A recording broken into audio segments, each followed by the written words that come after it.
Zëdhënësja e LSDM-s Bogdanka Kuzeska ka akuzuar se qeveria po ushtron presion mbi kryetarët e komunave të LSDM-s. Ajo thot se të gjitha inspeksionet e mundshme, sektor të ndryshëm nën kontrollin e Ministrisë së Brendshme, inspektoratet dhe shumë institucione të tjera kanë pushtuar komuna të udhëhequra nga kryetarët e LSDM-s.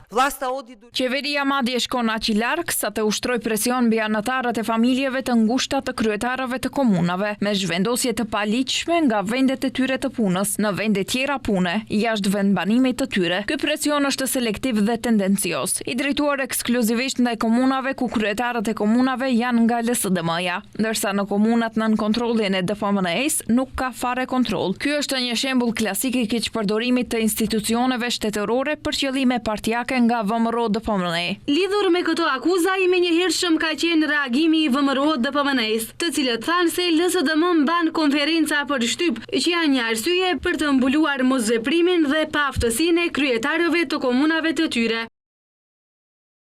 Konferencat për shtyp në panik, ku zëdhënsja në largim Kuzeska akuzon se kryetarët e komunave të LSDM-s po përballen me presion nga inspektimet, nuk janë gjë tjetër, veçse një kërkim për një arsye dhe justifikim për mungesën e rezultateve dhe projekteve të premtuara qytetarëve. A beson LSDM-ja se ligji nuk duhet të zbatohet për kryetarët e komunave të LSDM-s, apo se ata duhet të jenë arinj të bardhë të mbrojtur për të cilët procedurat nuk do të zbatohen, ndërkohë që do të zbatohen për të gjithë të tjerët. Treguesi më i mirë se qeveria qendrore po ndihmon qeverinë lokale janë 250 milion euro të vëna në dispozicion nga qeveria për komunat për projekte kapitale, me përfitues edhe nga komunat ku LSDM-ja është në pushtet, thon nga VMRO.